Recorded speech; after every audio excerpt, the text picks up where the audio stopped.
Hey, welcome back to Crimes and Closets. This is Christy in my closet in St. Louis. And this is Beth in my closet in North Carolina. Happy Monday after Christmas. Happy Monday after Christmas to you. And New Year's is coming up. I know, 2025. I'm ready for a new year. Sure. Like, this year's not been my fave. It's not been bad. It's just, I'm ready for a new one. Start fresh. Yeah. Mm-hmm.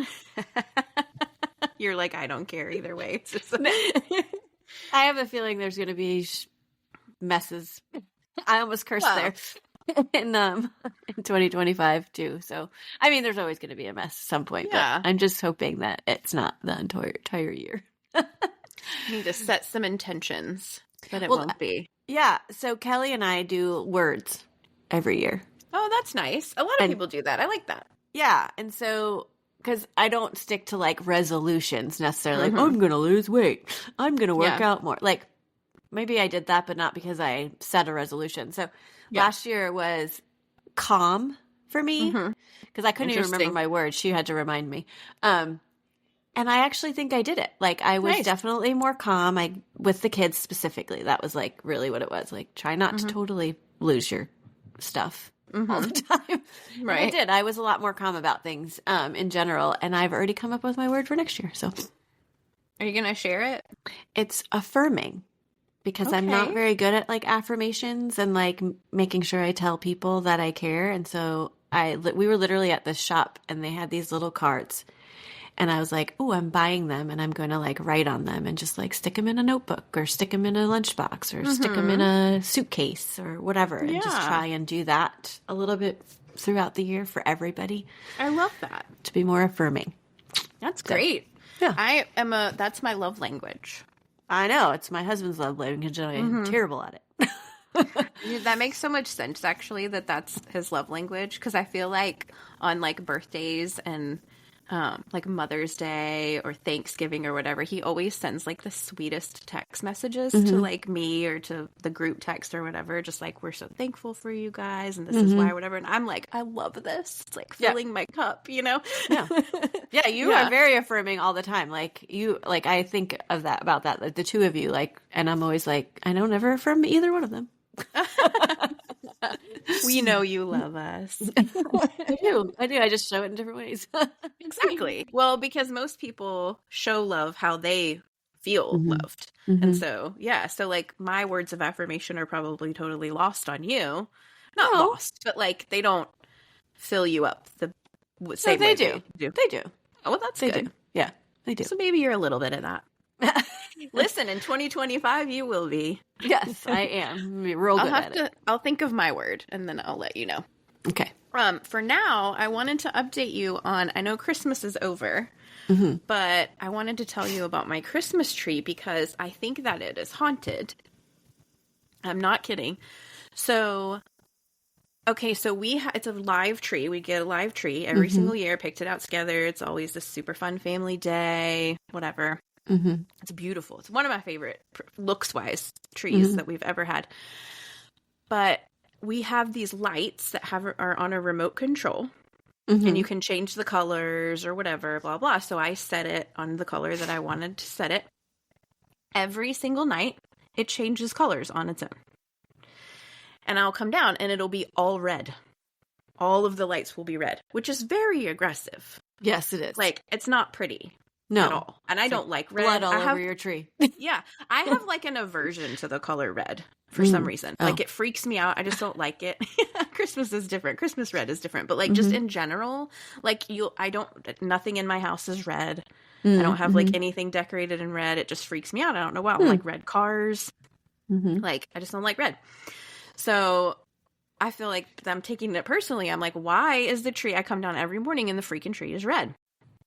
So I have to change the color again. So I started turning it off at night before I go to bed. Don't tell me it turned on. Dude, turned on and turned red. It wasn't even the color that it was when I turned it off. So I'm sitting downstairs last night and just sitting there. We're watching television. Wes witnessed this with me also. As we're sitting there, from the bottom up, the tree just starts turning red. The lights. slowly all the way till it gets to the top. It got to the top and the star went off. Not kidding. Like, it's a light up sparkly star, and the whole tree just slowly turned red, and then the star went off. And I was like, we gotta burn it. We gotta burn the tree. So I saged the tree today. Okay. Oh, well, that's good. Isn't that so spooky? The whole time I'm thinking it happened once on a fluke, and then someone's been messing with you ever since because you probably like made a big deal out of it or something. That would have been funny though, but no. But the fact that it like slowly went up, it wasn't like, oh, one of your kids had the remote over there. They were in bed. Right. The remotes were sitting, one remote was sitting right beside me on the table. Hmm.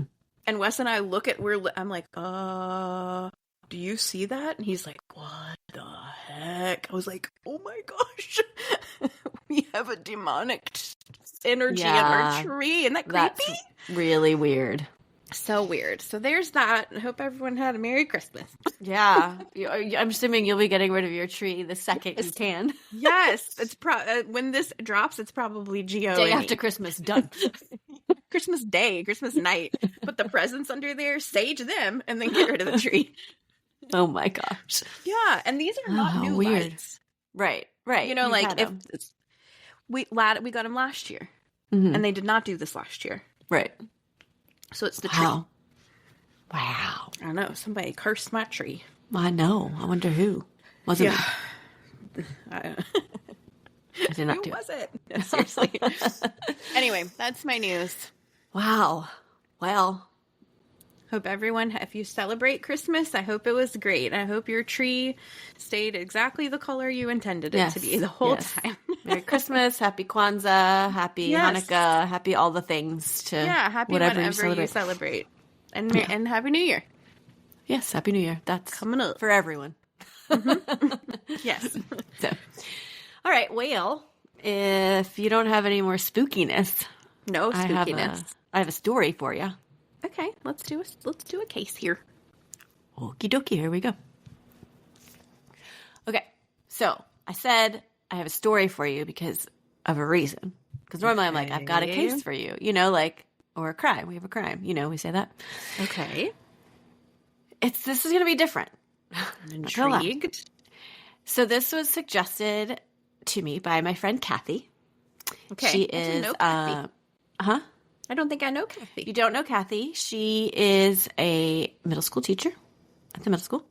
Okay. And she is the mother of one of Langdon's little buddies. He's on his baseball team. He's in his grade at school, blah, blah, blah. So, friend of ours. And one day at a baseball game, she was like, hey, I got an idea for you. And she sent me this news article. And I'm like, this is really strange, and it doesn't really fit into our typical storyline. Okay. Might not even be a crime. But I was like, this is fascinating to me. So, and I was just all right. A couple, I feel like, that were are they crimes? Are they not? Yeah. Mara Murray. Yeah. Is that a crime? We don't know. Right. Yeah. It seems like it is because she disappeared. And so maybe somebody kidnapped her. This is different, though. Okay. You're ending the year on a banger. I am. Nice. Oh, I am. So I'm really curious what your thoughts will be on this, actually, because I feel like your psychological brain is gonna kind of maybe I don't know, and what our listeners think. So please let us know. Mm-hmm. We're gonna go to Missouri today, I should say I'm gonna stay in Missouri today. Okay. Specifically, Truman State University, which in one article that I read was dubbed the Harvard of the Midwest. Okay. Interesting. I don't really know if that's true or not, but my friend Kathy went there, which is why she was interested in this story when she saw it. Not during this time. This was after, probably well after her, but I don't want to say that. She's going to get mad at me. Don't be mad, Kathy. Anyways, and I do need to give a disclaimer on this, which I normally always forget to do, but this one specifically, there's going to be a lot of talk about suicide in this episode. Oh, okay. And so I want to lead with that, and also lead with, if you or someone you love has thoughts of suicide, please call the National Suicide Prevention Lifeline at 800-273-8255 or text HOME to 741-741. Okay. Thank you. Okay. Which I will also put in our show notes. Yeah. Truman State University is in Kirksville, Missouri, which is a small, like, tight-knit community in, like, northern Missouri. And it's exactly, well, from what I can tell, exactly 3 hours from both St. Louis and Kansas City. So it would make, like, this, like, triangle, if you so will. It's usually known for, like, as being a safe place, whatever. Between August 2016 and July 2017, 5 young lives were lost to suicide in less than a year. Okay. So just under students of the school? Not all, but basically there's 3 that were from one fraternity at the school. And then one that was a friend of people in the fraternity. Mm-hmm. And then another that was kind of like disconnected, but they do have a connection in some way, which I'll get to. Okay. And so it's just kind of like, are these all coincidences or is there something like else in play here? Oh. The first victim was Alex Mullins. Alex was born June 16th, 1995. He was a rising junior in August of 2016. He was a good student. He was in the IB program at his high school, and he played baseball. He struggled with mental health and was seeing a counselor at the school. However, it is stated that it is believed he did not think the services were sufficient and like would end up stop going at some point. Mm-hmm. There were other allegations about the services at the school, but I didn't really want that were like kind of questionable, but I don't really want to go into all those details because I don't want to like portray them as being terrible or anything if it's not all fact. On Saturday, August 6th, he was back at school. I think this was like 2 weeks before classes may have started, but he was back because he was in a fraternity. He had gone to a local bar, and while he was out, he ran into a girl that he had dated, and they like chatted and talked for a minute, and then later on exchanged some text. He also, at some point that night, texted some frat brothers asking if anyone had any drugs because he was not having a good night and needed to forget. Oh. He also texted his stepdad around 1:30 a.m. asking if he was up, and by the time his stepfather tried to call him back, he didn't get an answer from Alex. Okay. The next day, on August 7th, around noon, another fraternity brother, Brandon Grossheim. By the way, I think I forgot to mention this. It's Alpha Kappa Lambda is the fraternity. I don't know if that's important, but I forgot to mention it. Brandon Grossheim tried to go see him. Like he knocked on his door and then he tried to go in, but the door was locked. And Brandon was the house manager, which I didn't even know that fraternities. I don't know much about fraternities and sororities because they didn't have them at my college. So like, I just don't know, but they have a house manager and apparently that person typically has all of the keys to the rooms. Right. I don't know for what reason. I guess for emergencies or... Yeah, like a master key. Yeah, I guess. And apparently Alex had been the house manager prior, but he had handed that down to Brandon that school year. Anyway, he did not have a key to Alex's room because Alex had just changed his lock because it had been broken and he just hadn't gotten a chance to give Brandon the key yet. So Brandon decided to go around outside and around to the window, and he looked into Alex's room and he could see Alex hanging by a rope from his wardrobe. I'm assuming that just means closet, but they kept using the word wardrobe in these articles. So he immediately called police. When police arrived, he opened up the window and climbed through and tried to lift him up to relieve the pressure on his neck and take him down, but it was too late. Alex was already gone. He unlocked the door for police. So awful thing to have been witness to have found all that. And among most of the members of the fraternity, they kind of took it really hard and struggled with it. So then about 3 weeks after Alex's death, the fraternity held a party. Jacob Hughes, known as Jake, was also a member of this fraternity. He was very popular, skilled at the guitar. He had been hit rather hard by Alex's death and had been drinking a little bit more than usual. He and his girlfriend had gotten into an argument during the party. After they fought, he kind of left his room and he ran into Brandon in the house, and Brandon was sober. And so he's like, hey, can you drive my girlfriend home? Because we're not getting along right now. She needs to go. So Brandon's like, sure, I agree. Same Brandon Grossheim. He's like, I'll be back soon in case you need to talk, blah, blah, blah. So Brandon goes, brings the girlfriend home, also made a few more sober drives for other people in the fraternity house, and then came back and went looking for Jake. He knocked on Jake's door, tried to go in, but the door was locked. Well, Brandon had all the keys now, so he opens up Jake's door and finds him hanging from his wardrobe. Oh, my word. Well. He calls for help, lowered his friend, performed CPR, but again, it was too late. Jake was gone. And there are no notes or anything left in either Not that I read. Yeah. Huh. No. That's really weird. Well, it is weird for the same person within 3 weeks to find two of his friends in the same manner. Yeah. So in the days after his death, everyone thought it was triggered by Alex's death and that he just couldn't take it anymore. And there are actual statistics out there about one person in a community killing themselves and others that follow in the same manner afterwards, and 3 or more in a short time is called a cluster, which I didn't know was a thing. Oh, it's a weird phenomenon that happens? Yeah. I don't know what all of the statistics are. I meant to honestly look it up, but I was just I just know that they're out there. It was mentioned in this article. Well, and it's interesting. So you said you don't know very much about fraternities and stuff, but that Greek life, they say Greek life, it's a real thing. They are family. Yeah.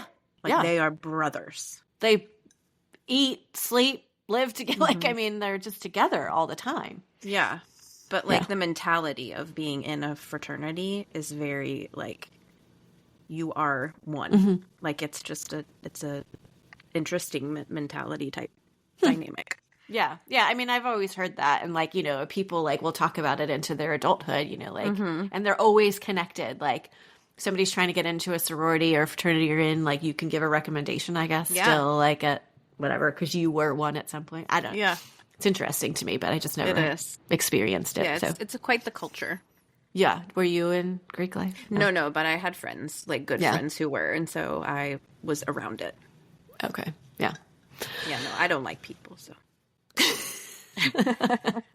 I just said that to Emery the other day. I'm so much more antisocial these days. He's like, why do you think? I'm like, I just don't like people. Yeah. Anymore. I was born that way. Yeah. So, anyway. Welcome in. Yeah. Well, so needless to say, everyone really started to worry about Brandon because he's now found 2 people in a span of 3 weeks that had completed suicide. And he started drinking more and getting high, and he stopped kind of communicating with his parents for a while. He had also, somebody had come forward, this was really weird, that he had convinced at least 2 girls to have sex with him, basically by saying, please do this or I will have no reason to live. And so, they did. And this one girl who was, in this article said, she wasn't proud of it, but she was she thought it was weird and did feel like he manipulated her in some way by doing that. But she doesn't think that he I don't think she considered it in a sexual assault or anything because she did knowingly enter into it, but she did feel manipulated after the fact. Yeah. He had also been seen wearing some of Jake's clothing and had started dating one of Alex's former girlfriends. So the 2, kind of strange. The fraternity brothers had a secret meeting one night and made the decision to start following him around to keep an eye on him. Basically saying, somebody should always be with Brandon so that we can keep an eye on him. They were worried. Yes, they were. Yeah. And he's just, slowly going downhill. So now we come to Josh Thomas, who is an incoming freshman in the fall of 2006. He had made the decision to also join the Alpha Kappa Lambda fraternity. He was known to be gay, and early on in the process of becoming a frat brother, Brandon discouraged him from joining the fraternity, saying that pledging was grueling and that some of the members were not the nicest and that he was concerned for him if he would become a member. But Josh was like, no, I really want to be a member. I'm going to do this. So in September, the president, and in the meantime, Brandon is still continuing to go downhill. the president of the fraternity called police on Brandon because he was like having a break of some sort.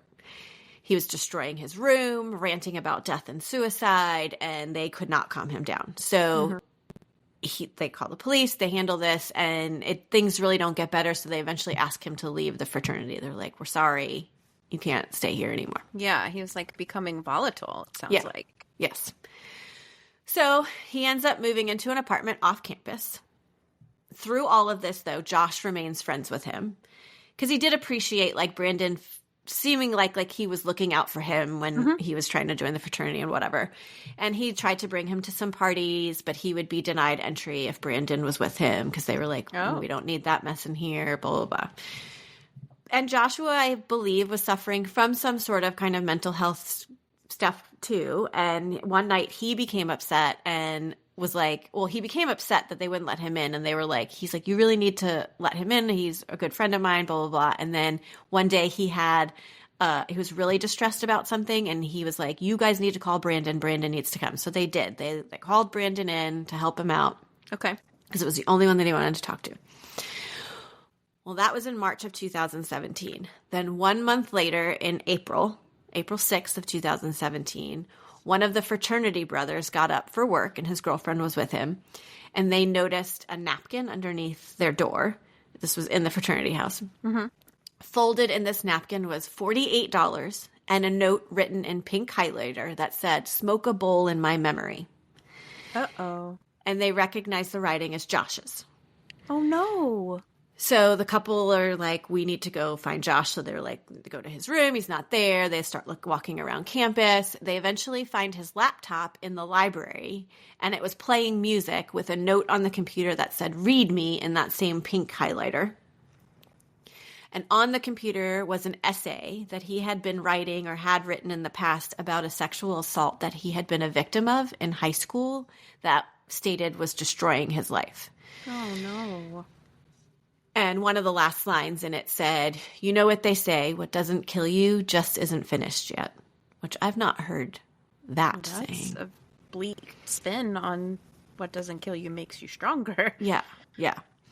And then there was like an update. So I don't know if it said like somewhere on it, update April 6, 2017, which was that day, and it said it was written at 4:12 a.m. It said, in quotes, "The virus, it just became too strong. I'm so sorry. I just can't do it anymore. I love you all, but I lost."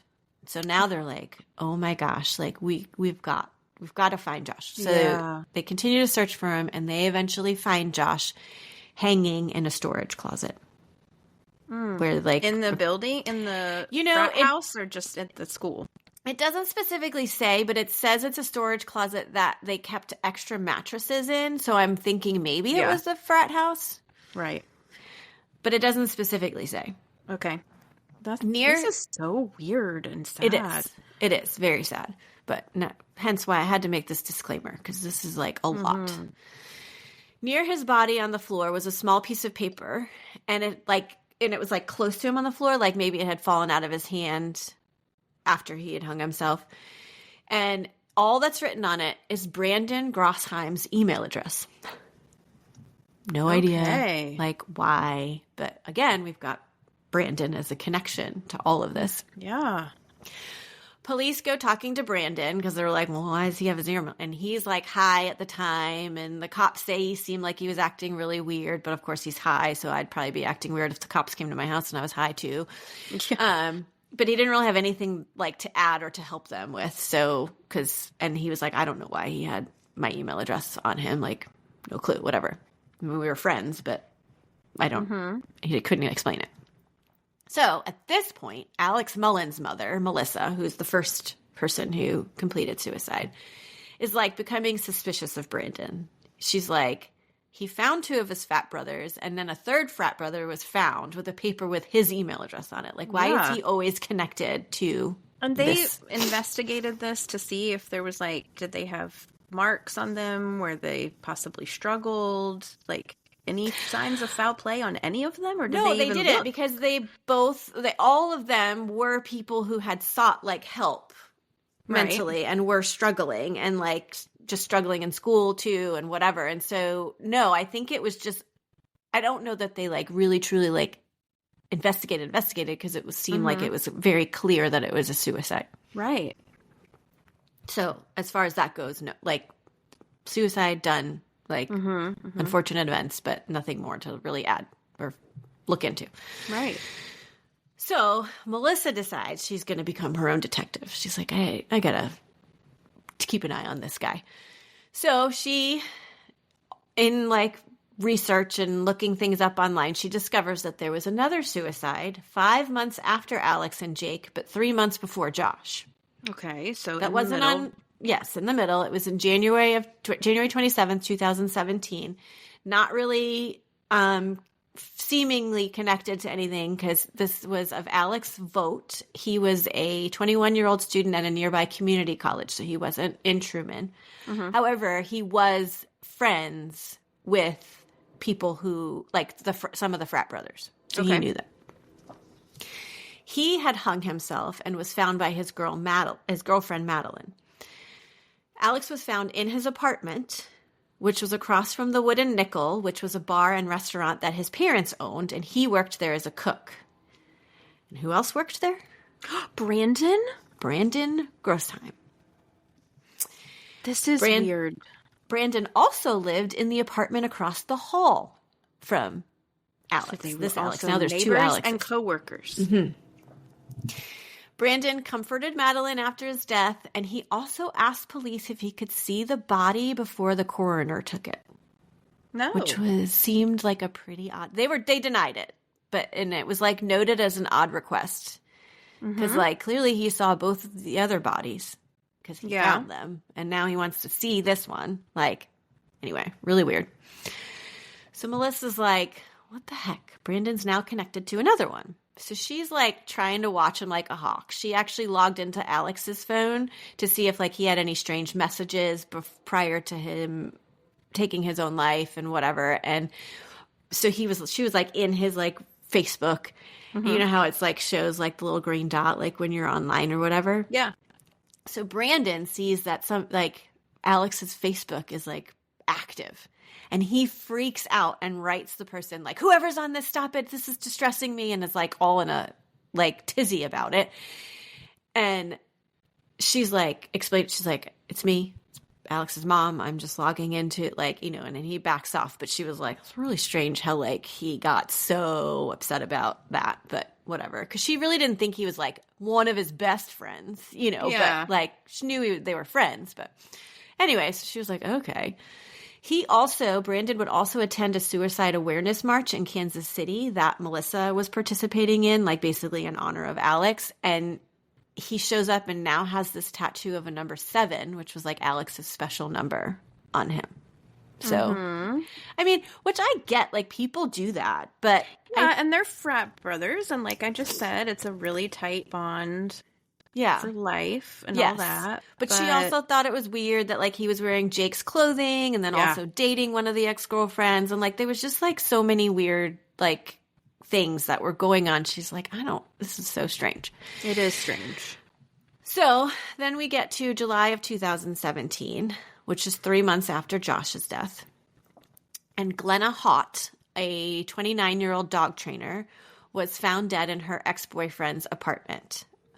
On the 4th of July, she had contacted him because I guess she must have been in the area or whatever and said, can I crash at your place? And he was like, sure. And I think maybe he got up and went to work the next day. And when he came home, he found her on the floor with no shirt on and alcohol and like pills all over. And her cause of death would be determined to be acute ethanol intoxication, otherwise known as alcohol poisoning. Here's the connection that she has, though. Her ex-boyfriend lived in the old apartment of Alex Vogt, where he lived and died. Which is across from Brandon. Which is across from Brandon's apartment. Brandon said he heard a thud around 3:30 p.m. on July 5th. He walked across the hall and the door, like, knocked on it and didn't get an answer, but the door was unlocked. So he walked in and was like, is everything okay? And Glenna yelled at him that she had tripped and fallen and she was fine and just to leave her alone. And then he left. And next thing you know. So he is essentially the last person to hear her, see her, whatever, alive. He's almost the last person to see half of these people for a real. majority, or most of them, I would imagine. So now this is 5 deaths in less than a year, and there's one common denominator. Brandon. So Melissa's like, does he have a role in some of these? Like, yeah, what we need is going some on? alibis. Yeah.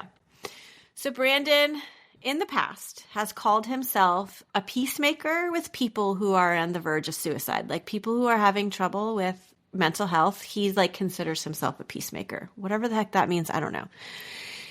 And he also has said to give them step-by-step instructions on how to deal with their mental health. Now, those instructions have never been like said out loud. Like, it's just repeated over and over again in all the articles. Like, this Brandon says he gives them step-by-step instructions. And so it's like, what does that mean? Some believe that it has something to do with encouraging those individuals to complete suicide. I was just going to say, is it like him and coaxing them, like, into the darkness kind of thing? Yeah, like he has this fascination almost with, like, death and, like, isn't going to kill somebody, but it was like, okay, if they do it themselves. I don't know. I have no idea. I really don't know. And I don't know to this day. This is why I want to know everybody's opinion on what they think about this. But okay, so then this girl comes forward eventually and says that she knew Brandon and was friends with him and would confide in him. And he seemed like a nice guy. And he saved her one time from a guy at a party. And so, like, you know, like this guy was bothering her and he was like, come on, like pretended to be her boyfriend and then brought her, you know, back to his place and said that she could sleep in the bed. But she was like, no, I'm comfortable sleeping on the couch. So she does. And she did talk to him about things that she had been feeling, some like struggles she was dealing with. And he said that Brandon told her if she chose to commit suicide, he would understand and accept her decision. And her family likely would too. Well, there you go. And she was like, no, they wouldn't. They would like, she was like, not as far gone clearly as these other people were in terms of mental health and but like he's her suggesting it to her essentially. Yeah. Like, well, you know, this is an option and we'll all be fine. Right. And she was like, yeah, I don't agree with you. I don't think my family would be okay if that's the decision I made. And she didn't. So good. I'm glad about that. Anyway, just either way, super strange thing to say in a conversation like this. That is not anything, not even remotely close to something that I would think about saying to somebody. 100%. Yeah. So Melissa is convinced that Brandon has a role in the suicide, in all of the suicides that happened. She thinks that Truman State and the fraternity did not provide adequate resources for students and failed to keep them safe. So in July of 2019, Melissa, along with Josh's parents, filed a suit against Truman State, Alpha Kappa Lambda, and Random Grossheim. The other families did not participate, and they've been fairly quiet about it. I don't even think Josh's family participated in this one huge article that I read about it, but they did participate in the lawsuits. The suit states that Truman and Alpha were negligent in their son's death. They knew they were vulnerable and that Brandon posed a threat to other students, yet they did nothing. And I'm assuming they meant that in terms of like after a certain like what the first one, the second one, and then other things are happening. Like yeah, they must with have, this one dude, like all orbiting around this one guy. Yeah, because clearly, like the first one, like well, you can't really say that they knew Brandon was a threat at that point because it hadn't happened yet, right? You know, so. They believed that he aided and encouraged the deaths of multiple young people, and they state that Brandon committed voluntary manslaughter under the Missouri's law that states you go knowingly assisting in the commission of a self-murder, which apparently is a self-murder, a thing in this. Yeah. In August of 2020, a judge dismissed the accusations against Truman State for lack of evidence that they were negligent because like I said, there was a lot of accusations saying they didn't have proper and they didn't treat mental health seriously and didn't give proper instructions to them, which, again, I didn't give specific things. But it is stated that they have revamped their way they do things and actually offer outside of state counseling, not just like counselors that are in – not outside of the college counseling, like actual – So So clearly maybe something was going on, but they're doing what they can to fix that. In June of 2023, the families dropped their suit against Brandon with the right to file again in the future, though. Interesting. So, why? It's not stated. So I don't know if it's just they felt like they didn't have like enough evidence to move forward or whatever, because this has got to be hard to prove. Like, right. their kids are not there to say what Brandon has told them. You know, Melissa did settle with the fraternity for an undisclosed amount, and Josh's family suit is still pending with the fraternity. So the fraternity did admit to some negligence here. Brandon denies all of the allegations. All of his fraternity members have abandoned him, and he dropped out of school. He moved into an apartment over a pizzeria where he would eventually get a job. I believe he's still working at this pizzeria. And he has a girlfriend, and he basically says his life was truly affected by the deaths of his friends, and also the fact that basically everyone believes that he had some sort of connection to these deaths and something to do with these deaths. And he's hoping that one day that people will know that he is not guilty in any way that they're saying he is. But anyway, if he was doing what they suspect of him, that is the grossest, most predatory thing that I have never even thought of. Mm-hmm. I know. Which is why this fascinated me so much when I read the article that she sent me. Because I was like, what in the world? I mean, I don't even know if there's any way to prove it. I feel like there had to have been some kind of emails or text messages or something like between Brandon and these people. Right. I guess they haven't found it yet or whatever, because there in the article that I read, there were like instances of other cases where they were able to prove like the girlfriend told him to literally, and this girlfriend was charged and convicted. And there was, in a couple different states, they've gone to trial and they have convicted people, but I think you've got to have like some real solid, essentially black and white. Yeah. And whereas right now, as far as I know, this is what we think happened, but we don't know. Wow. I mean, the coincidences are also pretty black and white, in my opinion. That is crazy train. Yeah. So, anyway. What? That's the story of the Truman State suicide. Correct. Yeah. About it being a story. Yeah, because it's not like, I don't know if it's not a crime right now. Like nobody's been charged. Determined it's a crime. There's just been lawsuits. Like, because even the thing against Brandon was just a lawsuit basically saying he was at like fault or whatever, negligent or whatever, like where they bring civil suits against people who. Right. Man, I wish they hadn't dropped that, honestly, because if they went forward with the civil suit, it would be like a OJ thing, like stuff has to come out. People have to testify, like. Right. But it did say that they've reserved the right to file again, which makes me think that they're still like digging and they just don't want it to go right now because they're afraid that it won't go in their way and then they will have like wasted all their time and money. And so I don't know. I'm going to have to keep an eye on it because this is like all very recent. Like it was just 2023 that they dropped it against him. So, and this was 2016 and 2017 is when all the deaths were. Whoa. You know what else is so weird? What? My case that I have coming in a couple weeks has some very eerily similar facts about it. Why do we keep doing that? I don't know. It's the listeners. They're suggesting similar cases without even knowing, and it's going to, like, one's going to you and one's going to me, and it's freaking me out a little bit. It's like my tree. There's some spooky stuff going on. That is absolutely so sad. It's very sad. Very sad. I just feel like it's extremely coincidental. And you know what I say. There are no coincidences when it comes to crime. Yeah. And this is a lot. This is more than 20 things, I feel like. Well, and like if they do end up getting enough evidence to prove that he did, like he was complicit in this or whatever, like encourage them and actually push them to the point where they did it, is he then a serial killer?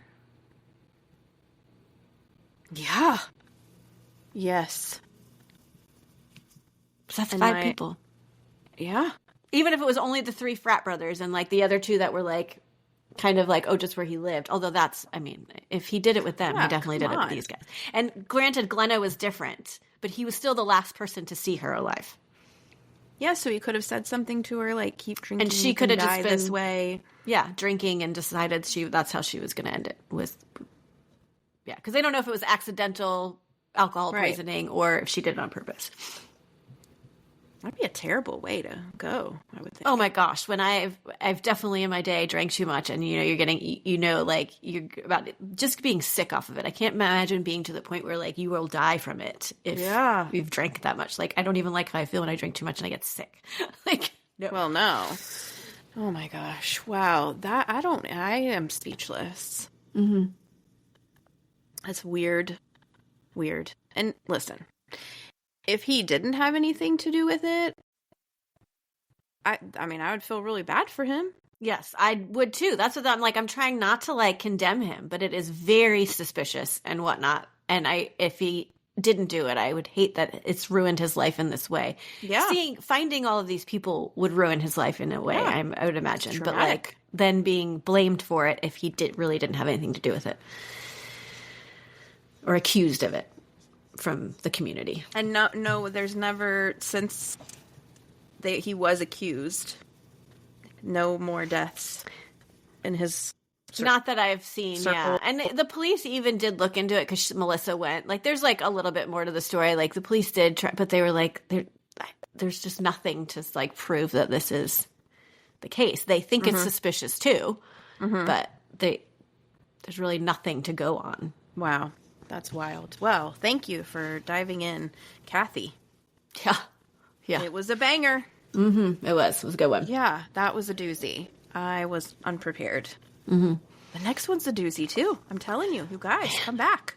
Come back in 2 Mondays from now because you guys are knocking them out of the park all the way. 2025. Oh. Yeah.